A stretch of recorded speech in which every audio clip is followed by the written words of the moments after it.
Hey everyone, I am here to pull a few tarot cards for you, oracle cards, to do a reading. It could be a love reading. We have the frog, and I swear that one came out, and the fish. We have water energy, big water energy. Cancer, Pisces, Scorpio. The letter F could be significant. We've got the fish and the frog. Um, let's see. The frog represents change. There's a lot of rain here, which is calling in for me tears. Like someone is going through a whole cleansing, but they could be unstable with the fish. The fish is definitely heavy Pisces energy. It's kind of wishy-washy. Love you, Pisces. You are my fellow water signs. So no shade thrown.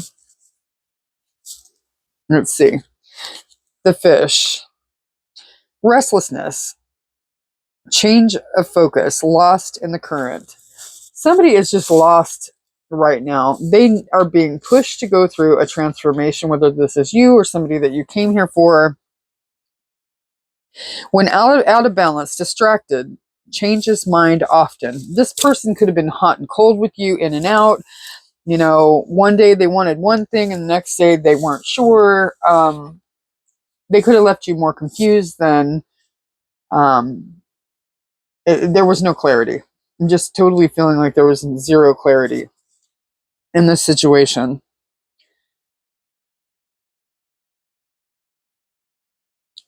The roaming lifestyle of the fish may be exhilarating for a while, so this person could very well be distracting, but it usually leads to weariness and slippery relationships, surface level things. With all the possibilities there are in the vast waters, the fish becomes lost without clear goals and intentions. Spend some time with the lunar forces, dear fish, as the peace and calm of the moon will soothe your soul. The moon is Cancerian energy. Um, the moon rules Cancer, but is also representative of Pisces, real specifically. When in balance, they're adaptable and they travel well. And then to bring into balance, setting a small goal and accomplishing it. And for those of us with ADHD, sometimes setting that goal and writing things down and checking things off is so fulfilling. It's like I accomplished something that I set out to do, and that's amazing. And I think that's what's being called for here, is for someone to regain their focus. Let's see. The frog, as you can tell, I do not have my glasses on because I do not know where they are at the moment. So I'm struggling to read, not because I can't, but because I can't find my glasses. So this is clearing, cleansing, and healing. So this person could have really gotten to the point in their lives where they were tired of surface level. But you know what? They tended to go toward the surface level because the rest was not comfortable for them. It was outside their comfort zone to get deep with anybody. They stayed shallow. But this person is being called to clear, cleanse, and heal. The frog and the water element are almost inseparable. The frog spends the first months of its life entirely within the healing element and then emerges to rest on land. But no matter how earthy the frog becomes, its need for cleansing and rejuvenation is regular. Frogs tend to become overworked and undernourished, so it is vital that such sensitive creatures practice self-care. Your person's also probably heavy in the distraction department. They probably distract by working a lot. Could very well be a workaholic. And they don't tend to focus on their self-care very well. They should need to make a doctor's appointment, should need to find a counselor, whatever the case. But it could very well be that they're not very good at that. They distract instead of taking their life by the reins and actually steering it in the correct direction. They probably deal with a lot of chaos in their lives because chaos is normal to them. This card serves as a reminder that Water helps us cleanse, forgive, and release. Time to dive in. Frogs aren't meant to carry a heavy load. When in balance, clear energy and enthusiasm for life. But when out of balance, depleted and running on empty. To bring into balance, a lake, river, ocean, or a bathhouse. Your person, like I said, could be a water sign. And everybody needs grounding. We need cleansing. We need all of that. But us water signs really depend on emoting, getting out in a good rain and just crying it out, having a good cry, male, female, doesn't make any difference. We're emotional beings. But if we're surrounded by people who are not really very emotional, it's really hard to get okay, especially if you are masculine, to get okay with, leaning into your feminine energy and cleansing. Cleansing. It's not a man or woman thing at all. At all. But to nurture and love on oneself it's a feminine energy, and a lot of masculines they're not in good contact with that part, and it could have been because they had a mother who wasn't very loving nor affectionate, and that can be very difficult. What else do we need to know? What else do we need to know about this person? What else? Not taking that many. Let's try again. What else do we need to know? Okay, fine, whatever this is. The threshold. They're at the verge of something either collapsing or them fixing it, one or the other. It's going to go one way or the other, but this is a picture of someone standing at the edge of something. The precipice of something is coming. They're being called to take the leap into the next phase of their life, whatever that is. For a lot of them, it's really getting real with themselves and looking, oh, come on. Oh, wow, the Queen, the Temple. All right, I will take these. The Venom. Ooh, that's a lot of energy.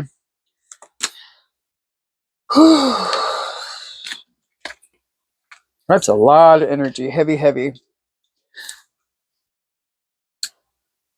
I'm feeling like, again, with the Queen, they need to lean into their feminine energy. Coming in right over the Frog. The Temple, going within. Going within. And the Queen. The Venom is this, they're at the threshold of having to get rid of this venom and not being wish-washy like the fish. They are just drinking the poison. They're exhausted. They're exhausted, absolutely and positively over it. Let's see.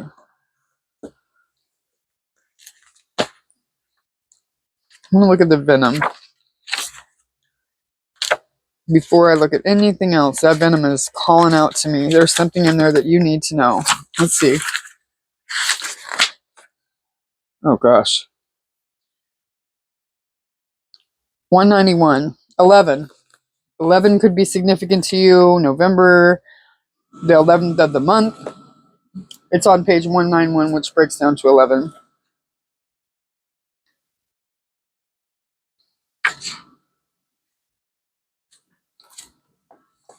Much to our dismay, the venom is always lurking in the shadows in one form or another. And this person probably has been pushing down their shadow side for a long time and refusing to actually deal with that. Its toxic presence may be found in our relationships, thoughts, speech, or environment. Thankfully, the cycle of purification, which is the frog, comes so naturally that it is built into our every exhale. This person needs to focus on their breath work.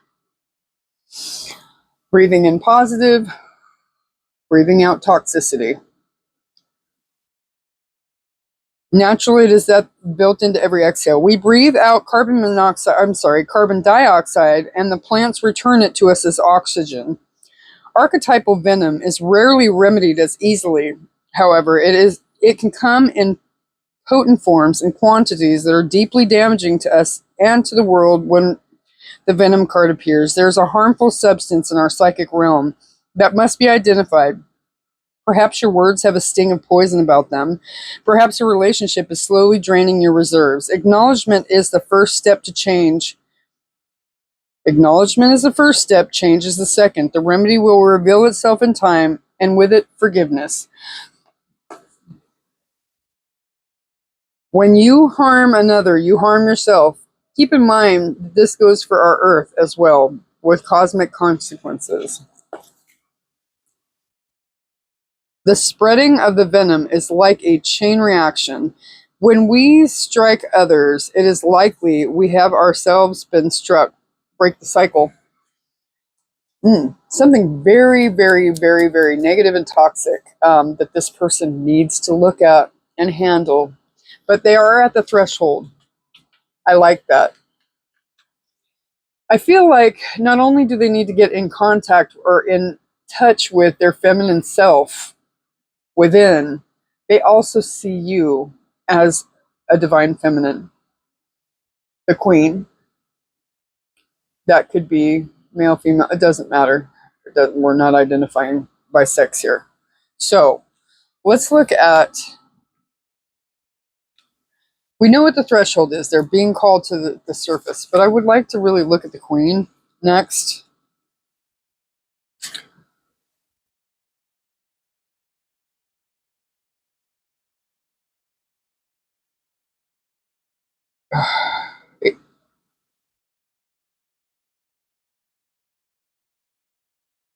I'm going to pause this and grab my glasses. I can't see, and this is terrible. Hold on. Hey guys, I'm back. Found a pair of glasses. Okay. So this is Empress energy. It's nurturing, it's sovereign. Like her counterpart, the king, the queen has a dualistic nature. Either she presides over the realm with grace and eloquence that comes from the heavens to uplift the spirit of others, or she falls into petty, contemptuous moods, casting a shadow across the land. If the king is the ego, the queen is the expression of that ego in the world. She is the lotus's bloom, the dancer's bow, the dancer's bow, the moon's radiant reflection. When the queen is seated in her rightful and righteous place, she is patient and forgiving. She waits for the grace of God and goddess to move through her, striving and grasping for nothing. To be the benevolent leader, to embody the queen, is to settle into deep trust, resolve, and power. The royal queen fears nothing, for divinity itself cradles her heart. The queen does not accept the hand of a prince, but claims the throne. Knowing the king draws near, she is a magnet for the fully embodied masculine and entertains nothing less. So know your worth. Know your worth. If you're a person, I want to say too, this is to the divine feminine, whoever that is in this situation. The divine feminine isn't taking 1313 as I look up on the timer. Look that up. 13, letter of the alphabet is M. The queen should not be settling for less than the king. If your person is coming in page or knight energy, it's a no. Especially not joker energy. No. They need to come in as they're fully embodying that emperor energy, right? Stepping into that power. Even if they don't exactly know how, but they are taking the right steps towards making that happen for themselves, you know, showing up in a committed and consistent way, getting the help that is necessary to build self up, and aligning with the healing, you know, with this all about healing, okay, getting the toxicity under control. So they're being called to go within to heal this with the frog, and going within being the temple. The temple is this. You need to stand in your power and not accept less than that king. So if your person comes in a knight energy, it's a no, especially in a rushed, passionate, with no plan type of an energy. No, thank you. The plan should be, I plan to love you properly. I plan to be present in your life, period. Even if they're not 100% sure of how they're going to make that happen, they need to come in and actually walk the walk and not just talk the talk. So be aware of that. If this person, if you're in separation or whatever, or you've been dealing with nonsense, whatever, do not allow this person back in, coming in a prince type of an energy. No. Or a knight type of an energy. Because if you're in your healing era, like a lot of us in the collective are, you're working on self. This person also needs to be working on self. They can't come back into your energy and drain you and exhaust you when you're working on self, because it's already exhausting when you're doing the healing. Trust me, I'm in sessions several times a week with my class. I'm going through hypnotherapy. We work on each other. And let me tell you, that is hard. It is very hard. It's exhausting by itself.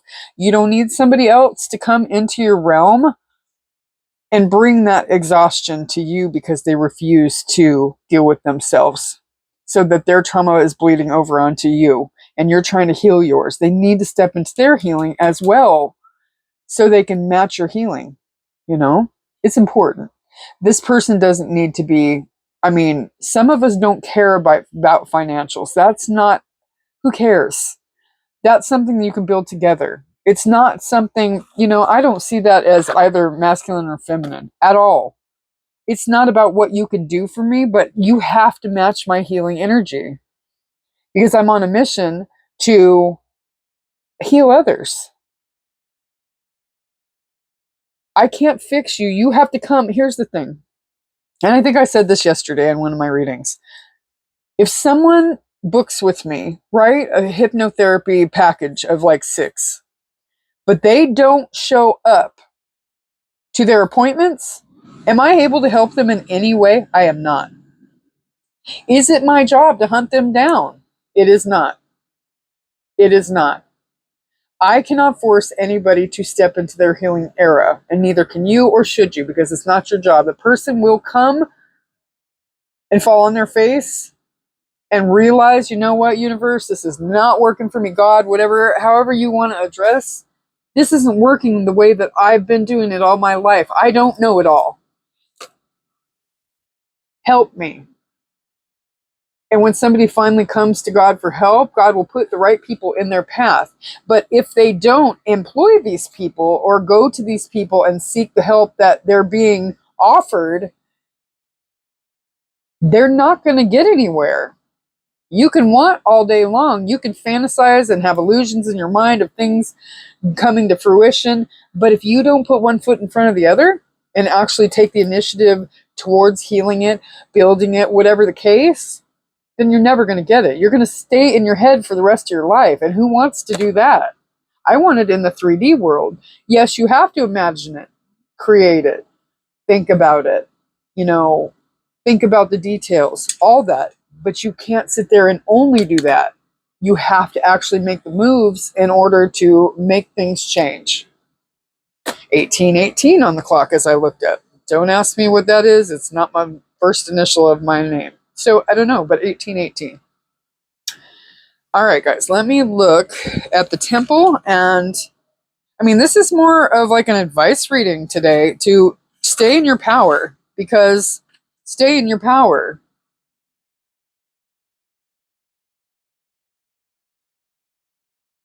It doesn't mean don't love people. It doesn't mean that. Not at all. But we can love from afar if that and enact our boundaries if we're not receiving the type of love or attention or care that we're worthy of or deserving of. 141. That's 6.